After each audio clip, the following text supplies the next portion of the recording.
Tonight on Dispatches, we meet some of Britain's most challenging children. Caught you being naughty. Nationally, we're seeing far more highly disruptive behaviour in younger children.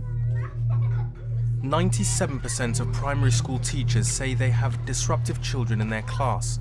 It's a full day a week that's missing out of teaching time because those children are demanding so much teacher attention in the classroom. Dispatches examines some of the most effective solutions and asks why so little money is available to help hard-pressed teachers and desperate parents. I wish the government would actually realise that schools need this kind of support. It's not all about academics.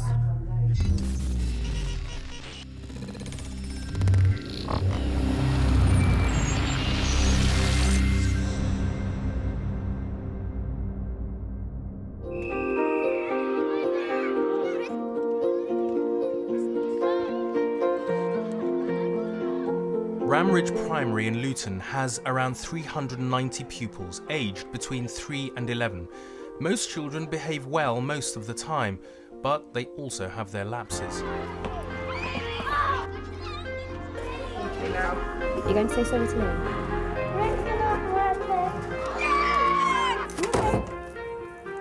I'm always talking good for 1 year, then in the next I'm like, Hit people and chuck chairs at them.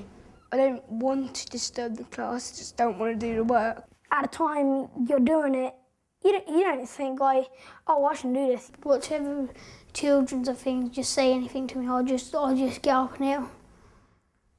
10-year-old Levi is one of approximately 750,000 primary school children in Britain who regularly disrupt classes. Why don't you want to go into Maple class? I need a reason. Today, it's a Monday and Levi is refusing to go into class. Let's go and find out what they're doing. And we'll go and have a look. Mrs. Hawkins really looking forward to having you in her class. Okay. If you walk off, Levi, you're going to end up going home. Kate is part of the pastoral care team in Luton. It's their job to cope with the school's more challenging children. We spend a large proportion of our time working with Levi and keeping him in class. You're doing what you did yesterday. Mrs. Kemp, come down here and let me explain. Can you get Mrs. Kemp, Callum, please? Levi can swear and shout and kick out at me and refuse to do what I say because I'm not going to hold a grudge, I'm not going to put him down or make him feel bad about himself. Levi. No. This is a case of just not listening to an instruction. I'd like to say I'm the most valuable person in the school, but I think generally having the pastoral care team, the whole of us, is incredibly vital. I don't think the school could work without us. Levi has been in school today for 2 hours and 20 minutes, and already Kate has spent most of the morning trying to get him into class. Go away! But you need to make a choice. Come on. Without the things that we do, the teachers couldn't contain the children in the classes. They need the extra support, they need the extra help. It gives teachers the time to teach the children, which is what they're here to do.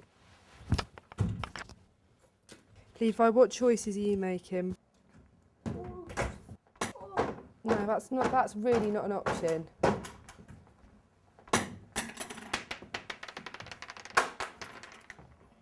The children here will become aggressive because they want our help. They're not generally aggressive to us physically, they're verbally aggressive to us a lot. But the staff here are trained in how to kind of restrain children, positively handle them.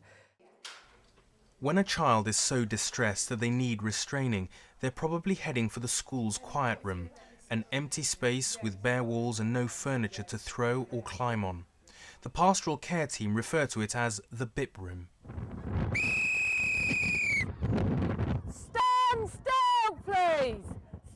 Levi is a regular in the BIP room. Kate did finally get him into class this morning, but just 2 hours later, he's once again determined not to take part in lessons. No, Levi, that's not fair. What is fair? Nothing we do, is it? We're not going to do another 20 minutes like we did this morning. We'll give him two minutes and then we'll go to the BIP room. Levi, are you going to come into class? then we're going to have to take you to the bit room. We put it back on the child. We give them an option.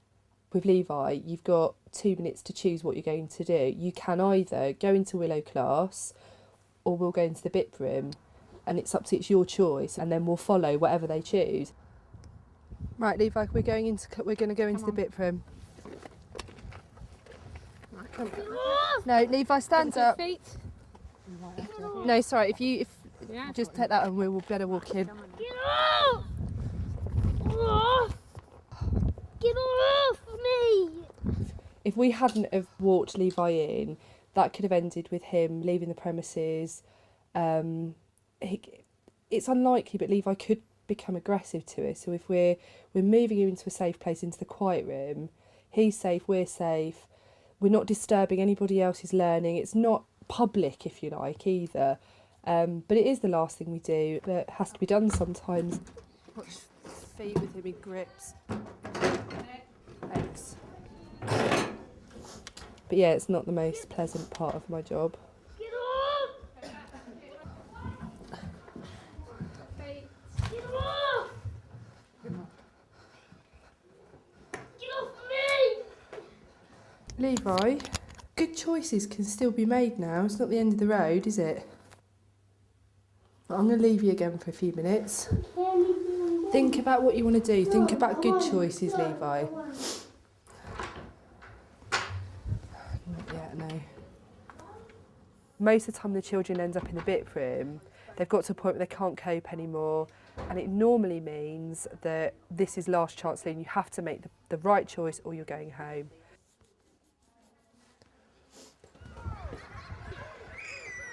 Government statistics for 2007 state that in England alone, 18,000 primary school pupils like Levi behaved so violently that they were excluded from school. But few teachers will talk openly about the violence and disruption they face. Teachers feel they can't actually talk openly because it will be quite clearly put around that you are a troublemaker. 4 or 5 times I've been deliberately attacked by a child. You're so used to children refusing to do something that actually it becomes almost normal. When you have Ofsted inspections in schools, certain children are asked to stay at home for particular days. It might be seen that you're not managing that child very well, even though you are in fact managing that child well because they're not chucking things around the classroom. But how are you supposed to explain that to an Ofsted inspector? To discover the true scale of the problem and the impact these children are having on teachers and other pupils throughout the UK, Dispatches and the Teachers Union, the NASUWT, carried out the biggest survey that has ever been undertaken, asking primary school teachers about behaviour. The results confirmed what teachers are saying in private. 2/3 of the teachers surveyed say there is more challenging behaviour now than when they started teaching, and 3/4 said they have problems with physically aggressive children. We had a child.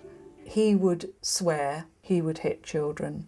One day as he was going down with his year 6 child, he pushed her down the stairs and she broke an arm. That was when he was 6. You imagine a child like that being in a class and your child being in there?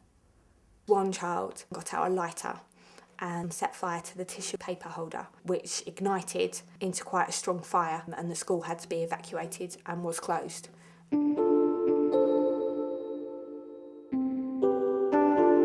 Glasgow is one of Europe's most deprived cities. With high levels of drug and alcohol misuse, domestic violence and unemployment, it's perhaps not surprising that children are bringing issues to school that affect their behaviour.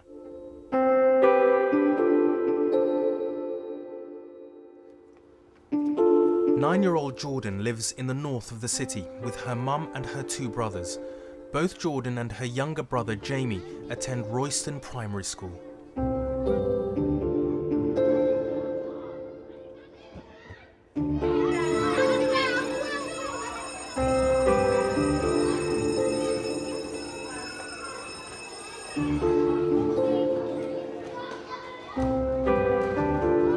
Jordan's favourite teacher left the school due to ill health a few months ago, and since then, Jordan has become increasingly disruptive. Although teachers report aggressive behaviour is more often a problem with boys, Jordan shows that girls too can be hard to handle.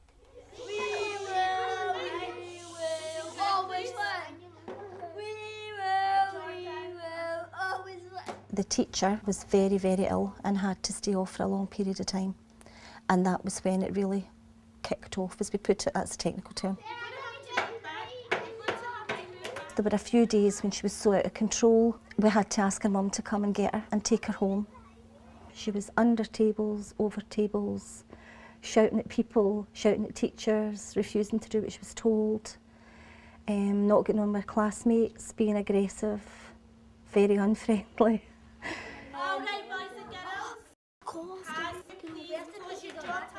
The way I see it is there's a really nice girl in there. I've seen her, I've met her, but she doesn't let many people meet that. Okay. Eyes this way. Jordan, Leon. 2 minutes of rubbing this wee bit out. You said what? Come on! That was a foul shame! He landed a lemon cup. Ew! The Dispatch's survey indicates that Jordan in Glasgow and Levi in Luton are both representative of around 750,000 disruptive children in Britain's primaries. What's exceptional about Jordan and Levi is the fact that they are being helped by what are known as early intervention programs. These look way beyond just the child's behaviour and seek to address the root causes of their problems. The approaches in Glasgow and Luton are different, but over the months in which we follow Jordan, Levi and others, we will learn how both strategies affect these challenging children. It's about saying, why is that child misbehaving? What can we do to help that child cope in school and in the outside world? Dispatches has spent 7 months with some of Britain's most challenging primary school children and found in an exclusive poll that 97% of the teachers we surveyed say they have disruptive pupils in their class.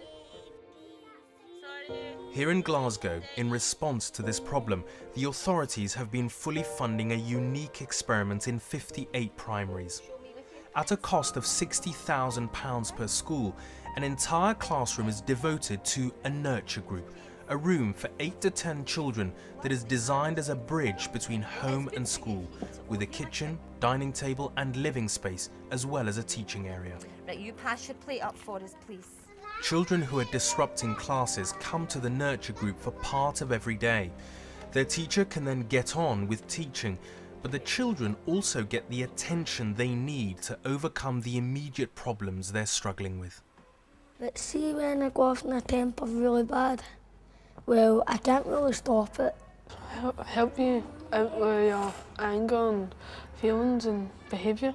They tell you to go to the calm places, like take deep breaths and go and sit on the couch and count to 10, then when you're ready, go up and say that I'm calmer and all that.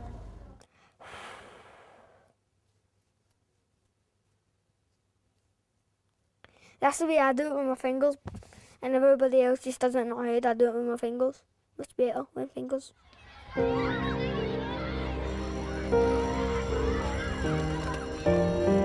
On the east side of Glasgow is Wellshot Primary, a school of 350 pupils. It's 9-year-old Jason's first day here. For the last year, he's been taught in isolation and not allowed into the playground with other children because of his aggressive behaviour. Jason. At Wellshot, he's gone straight into the nurture group.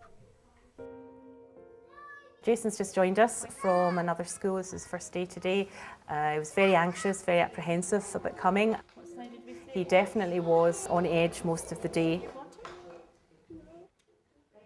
From the previous school, we do know that they found that they could not educate him in a mainstream class. He couldn't be with other children. He had to be educated on his own in a separate area. He didn't get out to play or mix with the other children at playtimes and lunchtimes because of his aggressive behaviour. The other children were frightened and scared of him. Get me out of here, quick and smart. You've been a bad boy.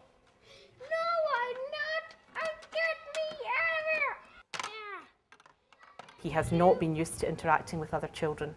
So we thought the nurture class would be an environment for him where he gets a chance to interact in a more positive way. Jason demonstrated this morning already some concerns in his behaviour. The locking up of the house corner, making the place secure, shows a sense that he is insecure in himself and very anxious. Also, while we were doing a listening activity, he was making the tiger bite and hit the person next to him, therefore acting out some aggressive behaviour. All in all, he was containable and fine for a first morning, but I foresee quite a few problems ahead.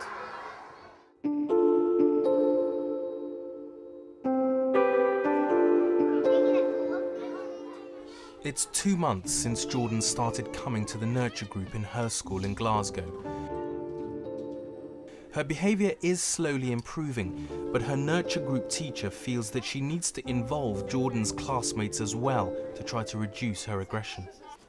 Jordan was not getting on well with the other children in the class, most especially the girls. The girls were quite intimidated by her, so were the boys, but mostly the girls.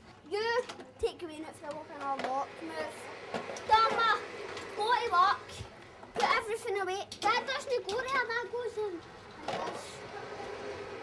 You just go to work, see you later. You tidy the house up. You get to work. Say it, Mum. She was completely unpredictable, and the children were afraid of how she was going to react if they happened to bump into her or if they said the wrong thing. And we thought, she doesn't have any friends. I decided to put the girls together so that hopefully the girls in the class would begin to see the Jordan that we know, who's very kind and likes people, but for some reason doesn't like to show that side of herself. A key part of the nurture group approach is to positively reinforce good behaviour. I'm going to embarrass Jordan now, I think, because the Jordan we have in here works really hard at her manners, being kind, like I told you last week. She is fantastic with the younger children. She's very patient, she's very helpful, and she's earned those 20 stickers. She didn't get them for nothing. She's embarrassed. Now, it's not often you see that, is it? How many of you get embarrassed? So, Jordan's just the same as the rest of you. She gets embarrassed by the same things. So she's not so different from you. Now, no, not every girl.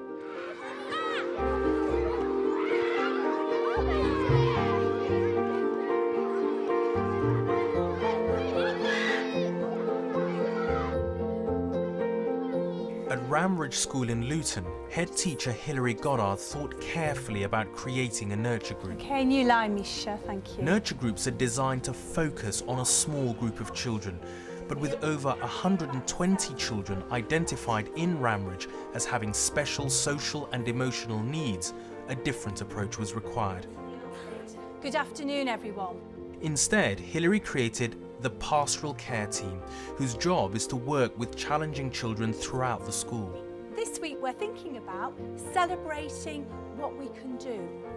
What about Burrell? It's 6 weeks since the day Levi repeatedly refused to go into class, but family worker Kate is still having to persuade him to take part in school activities. Today, he doesn't want to go into assembly. So who are you going down with into assembly? So take these. Well, explain it to me again then.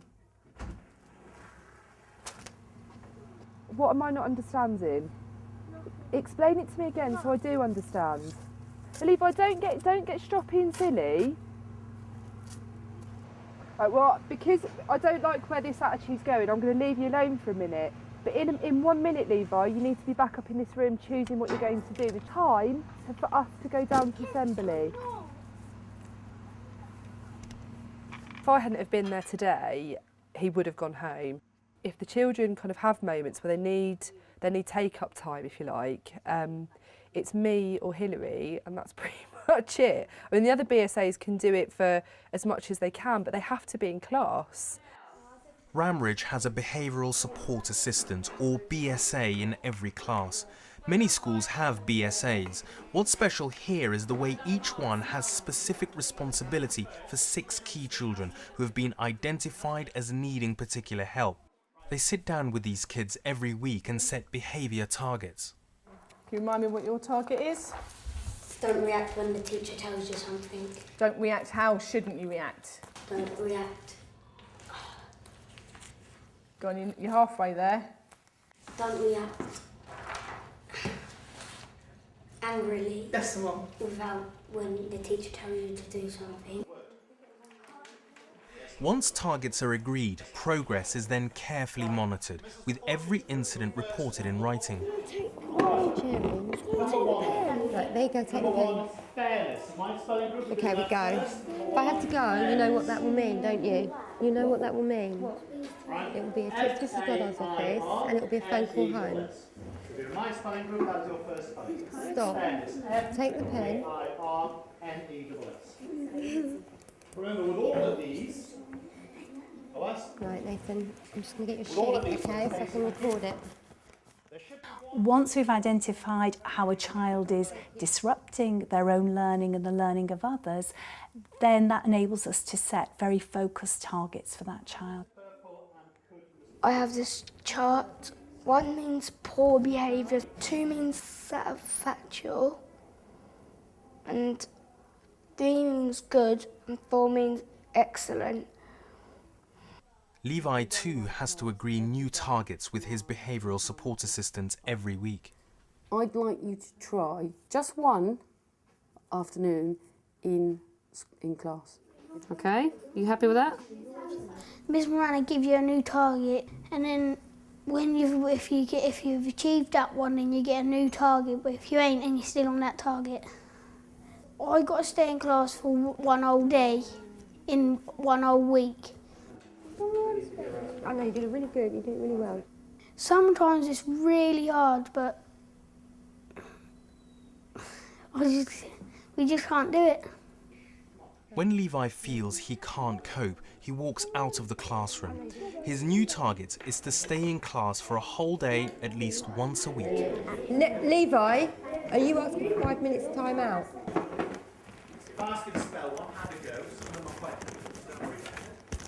I just can't stay in class because I'll end up doing something if I stay in. But if I go out of the class, then I'm all right then, because I know I ain't going to do nothing. And he's really... Right, let's go and have a book for a Another of Ramridge's more challenging pupils is 9-year-old Casey. He was particularly disruptive when he first arrived at the school. Today, he's heading for the BIP room and is struggling to keep up with his most recent behaviour target. My target used to be staying in class, but then it changed to not letting people wind me up, and now it's like to not hit people like that, something like that. So you need to shut the door. Casey, let's shut the door, please. Thank you. Right. What happened? What's been said that's made you angry?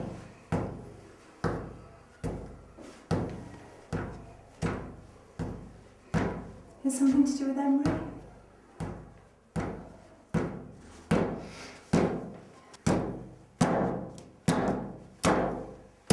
When you're angry, it's like you don't care if any of the teachers are holding you. You want to get off and go and do what you was doing. I want to go into class, but you'll stay and make me stay here. I asked you if you were ready to go into class, but you're not showing me you're ready. I'm waiting until I am. All right, well, you tell me when you're ready then. You tell me when you're calm enough to go into class and to be reasonable. Miss Goddard talks to me, then calms me down. They just say, oh, you can do this or this, then we choose one. Because you could have a bit of time up in the family room in Miss Pinemont, if that will help. Cool. Pardon? Cool. All right, let's go to the family room.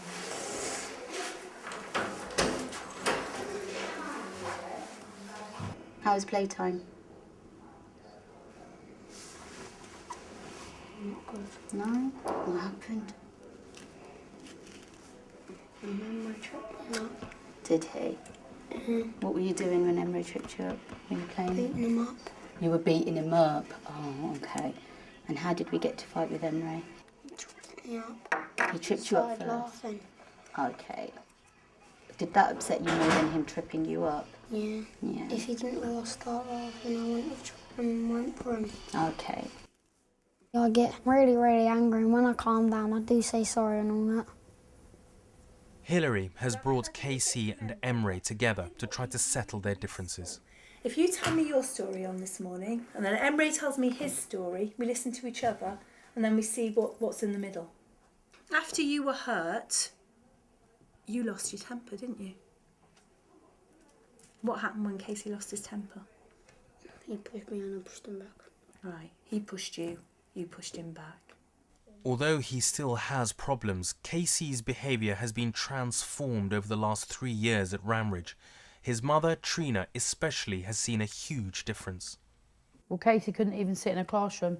He was swearing at the teachers, kicking, punching, just running riot around the school. I used to get called out nearly every single day. So, February, well done. Salary, library. Okay. I think I affected the children. Like, I used to shout and scream at the children, and then the children shout back to me, and then I used to be like, well, you shouldn't be shouting at me because I'm your mum. The children weren't obviously getting the good attention off of me, they were just getting snappy, ratty old mum, as opposed to normal mummy. I never used to be a good parent, but I am now. The change in Trina's approach to parenting is largely down to another key aspect of the work of the pastoral care team at Ramridge. As well as working with the children, family workers Runa and Kate also work with parents, both in school and in the children's homes. This has had a huge impact on behaviour. Trina's insights into how her parenting style was affecting all her children came after talking her problems through with Runa. We were having huge difficulty with the boys at school with their behaviour and managing their behaviour.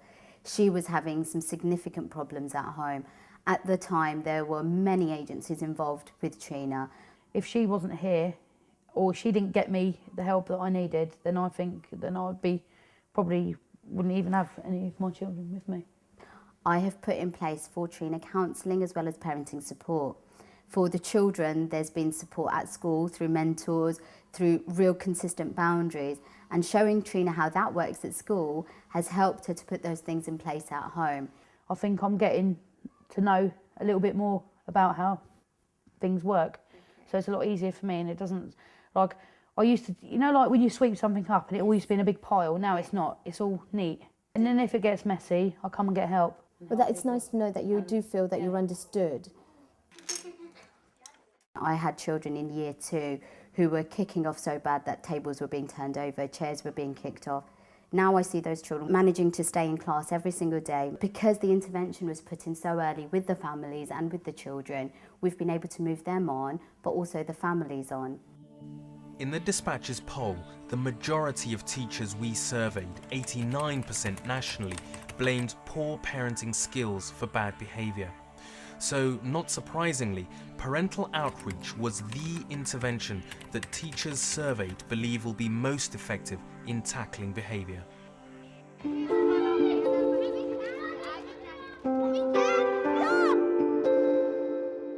It's 3 months since Jordan joined the Nurture Group in Glasgow, and her Nurture Group teacher is having one of her regular meetings with Jordan's mum.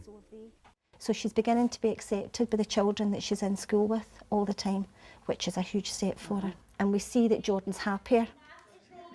Nurture groups don't just transform children, they transform families as well. And many parents have found that their children being in the nurture groups has turned the whole family around, and they've got their children back again. It empowers parents and gives them models of ways that they can work with their children.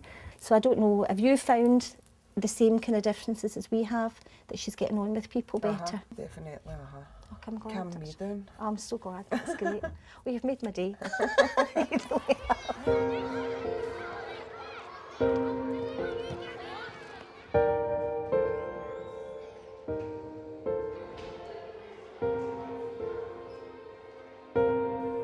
east of Glasgow, Jason's been at Wellshot for just a month and is already trying to spend a little time every day in mainstream class, but is proving challenging, not only for Jason, but also for his form teacher and classmates. I'm not bad. I can't do it. It's hard. Well, you should be telling me the answers. I don't know what behaviour or night in it. Watch here. Help me. Although Jason's making progress, his time in the nurture group is still vital, not only for him, but for the whole class. When these children are taken away from the mainstream class can function properly and without interruptions, without the time being spent on these particular children. So it's a win-win situation. Teachers now wonder how they managed without a nurture class. Jason's mum, Sandra, has also seen the benefits of the nurture room. We're going to try and have him fully reintegrated into his class by the end of June. Oh, that's good. So I'll work closely with the class teacher so that we have a consistent approach, so we're both doing the same things with him. They said he was an angry boy, for what reason I don't know, you know what I mean? It's just for me, it needs a wee bit of help because of my life, you know what I mean? I need to get my life sorted out. To do first. He's been through a lot in his life, right? I was an alcoholic at one time, but I did my time in rehab. And I used to blame the teachers. I think this is quite a good room to calm Jason down. How are you? In my house.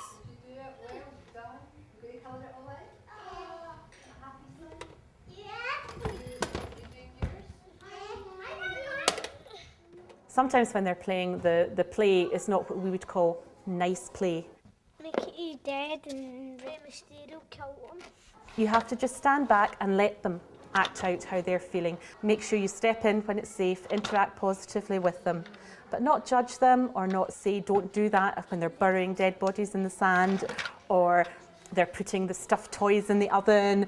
Just to stand back and let them get all that out, because who's to say what they've seen or heard before they've even come to school that morning. But children like Jason are the exceptions. Even though a nurture group can cost as little as £40,000 a year to run, only a tiny minority of schools in the UK currently offer this kind of support. And even those schools that do have a nurture group are in many cases facing funding crises as local authorities look for savings. I can't honestly say that next year this nurture room will be open because we haven't got that funding.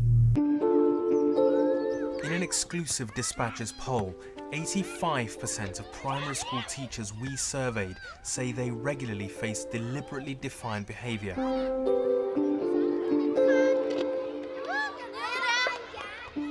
Yet there are proven strategies to address these problems, but very few schools are putting them into practice.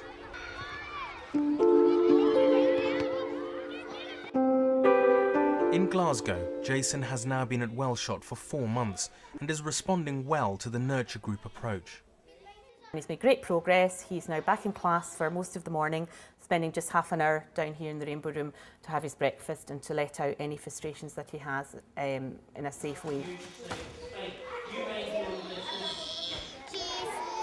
He has his moments, still has his moments, but they're much fewer, much shorter and much more controlled. But nurture groups don't just lead to improved behaviour. Glasgow City Council spends £3.5 million a year on nurture groups and has been carefully monitoring the progress of children they are trying to help. Their research confirmed that the behaviour of children in nurture groups did significantly improve, but it also indicated that the council's investment is paying off in other unexpected ways. The research showed that, to our surprise, that the children in the nurture groups overtook the children in the control groups and actually were doing better at the end of the year in terms of literacy and numeracy. Which one are you on, D? Aye. Good. Right, you can do this one and then you can take it down and show Mrs. Gilby. So, as well as taking the source of disruption away from mainstream classes, nurture groups also return challenging children more ready and willing to learn. flies by, doesn't it? When you're having fun. It's having fun doing what? Thanks. Right on the line. Did you get your work done? mine. Oh my goodness, look at Not that. that top bit, that was No, the bottom bit. That bit. Oh, it's really, really tidy too. I'm really, really proud of you. I think you've done very, very well. No, put your... Okay, good girl, well done. Off you go. The Council's research findings have fully vindicated its decision to invest early in these challenging children and avoid much greater potential costs later in their lives.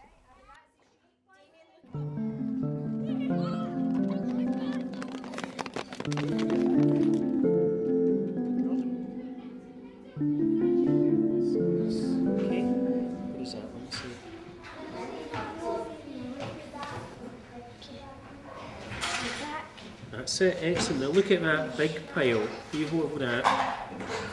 That's a big pile that you got right. We've only got a couple wrong. Okay?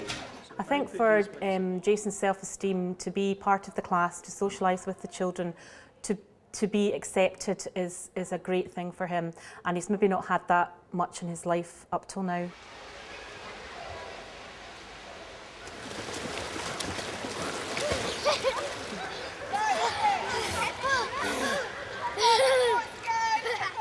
Today was a big deal because you were going swimming for the first time. And I got a report that you were absolutely fabulous at swimming. Well, we've got a certificate for you to say that you were excellent at swimming today. We're really proud of you. Give me 5. Well done. Well done, son. Well done, Jason. Since he's came here, I really do see a big difference.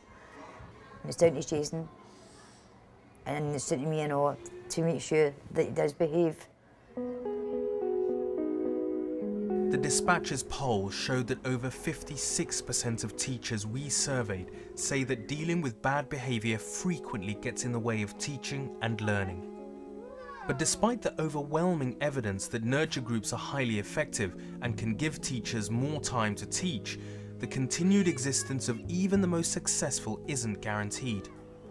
Inns Primary School in Wigan has won an award for its nurture group. One child who's benefited is Tyrone. Absolutely terrific, that fella. Absolutely brilliant. 10-year-old Tyrone used to be at high risk of exclusion, but with the help of the nurture group, not only has his behaviour improved, his reading is now 2 years above average. Treasure Island is the story of a young boy's adventures, how he set off as a cabin boy. Mum Amanda is a strong advocate of the nurture group. I'm an army wife. I've been for the last 15 years, and Tyrone, all he ever known is army life, so he's swapped and changed schools a lot. Beforehand it used to be fights upon fights, couldn't talk to him. We're just not fighting now. It's nice not to have the fights. Simon. But Tyrone could be one of the last children to benefit from the nurture group here. The room was set up with a £45,000 grant from central government. But while the council in Wigan strongly advocates nurture groups, unlike Glasgow, it doesn't cover the costs of running them. So ongoing expenses now have to be found from savings elsewhere in the school budget. With a large deficit this year, head teacher Gillian Hyde can't guarantee the nurture room's future. It does cost us £55,000 a year, and we know it is a luxury. It shouldn't be a luxury. Other schools should have exactly the same as us, but we can't afford to lose it. But I can't honestly say that next year this nurture room will be open, because we haven't got that funding. It's happy again. Can you choose me a picture that makes you happy? Something that... Before we opened the nurture room, we had a lot of behaviour problems in the school. There was a lot of emotional, social behaviour problems that just couldn't be dealt with when you were trying to teach a class of 30. If the money stopped, if the room didn't exist anymore, then that support wouldn't be there for those children coming into the school. The problems would compound as they went through the years. By the time they reach Key Stage 2, we're reaching a point where we've got a behaviour problem that may well be irreversible. And that's, a sad loss for the child and a sad loss for the school. Fully funding early intervention strategies like nurture groups is difficult politically because the full impact can only be seen in the long term. But a British Medical Journal study showed that by the time they reach adulthood, children who had conduct disorders cost the state on average £70,000 through criminal justice, social services and education. So an investment of just a few £100s early on can reap huge savings later in a child's life. It costs us in primary education £600 a term per child. If a child who hasn't had that kind of intervention at primary and goes on to secondary, and they're the children who are most likely to have poor attendance, to be in trouble with the police, the cost then to support those children is vast. The stuff that goes on in kids' lives, that does mess them up a bit. And having a room like this, they can bring those problems into the school and talk about them, and the school can support them. Right, Keris is happy when she's walking with her dog.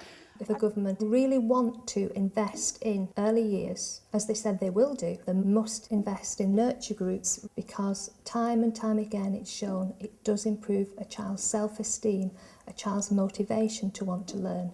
If they're motivated to learn, they will learn. I wish the government would actually realise that schools need this kind of support. It's not all about academics.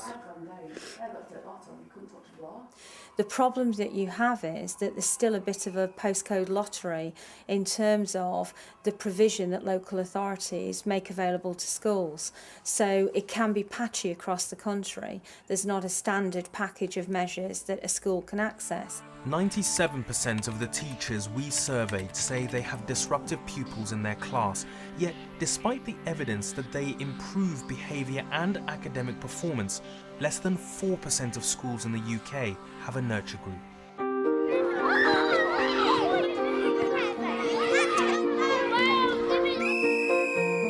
The school year is coming to an end in Luton, and it's time for the pastoral care team to assess the progress of Ramridge's most challenging children. But I wanted to highlight two children in particular, Casey and Levi. Levi, he made 2 points progress in numeracy, 6 points progress in writing, and 8 points progress in reading. Wow. Casey made 6 points progress in numeracy, 6 points progress in writing, 5 points progress in reading. So he has made incredible leaps. Even though he has his wobbles behaviourally. Yeah. 6 points progress is an average child's 2 years progress. And from Mrs. Goddard, Levi, for proving to himself that not giving up and frequent practice really does work.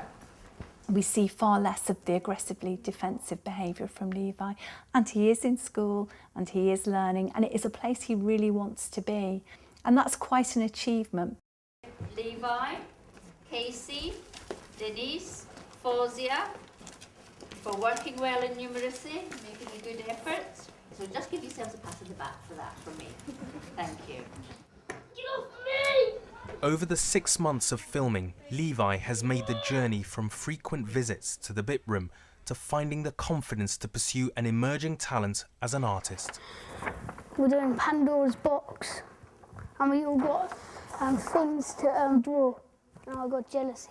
So I said if we could do ink on a piece of paper, fabric, my one's right at the end, the black one. It makes me feel good. I'm proud of myself, what I've done. Because if you don't try, then you don't know what you can achieve. What happened? KC's journey from regular exclusion to making 2 years academic progress in just 3 terms also exemplifies the school's success. Something recognised by Ofsted in October when it specially commended Ramridge on its pastoral care. In year 1 and 2 I used to get excluded lots because I was being bad and chucking chairs around, but I don't do that anymore. Numeracy, that's changed me, and my mum's turned me around. Like at home I usually do homework and now she helps me. Keep going!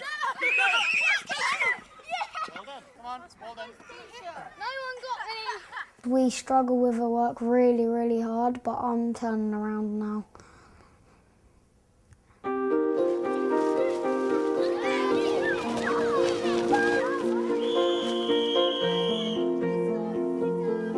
And in every school you need some people who are going to help you out if you have any problems. It's good for people to express their feelings with somebody. It's really good that people are here to help us. It's good to talk to people, isn't it? Because you have to let your feelings out. Standing up, please, Damien.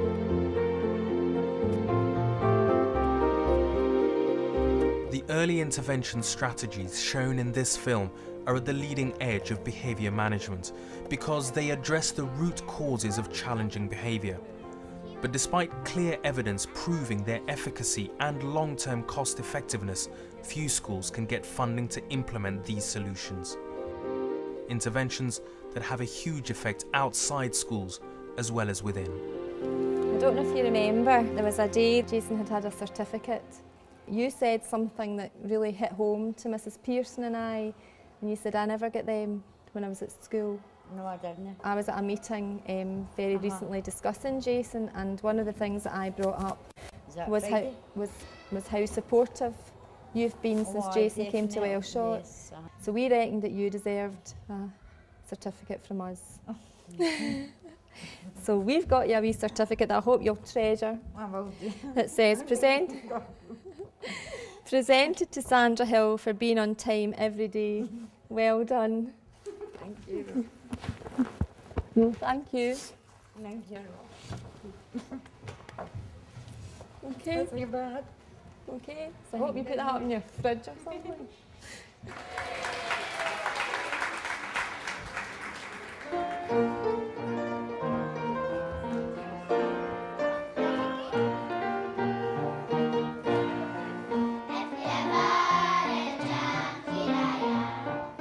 I was extremely proud when I saw Jason standing on the stage singing with his classmates, interacting positively with them, joining in all the actions and really loving every second of it and just being a true member of the class. Who'd have thought that would have happened 4 months ago?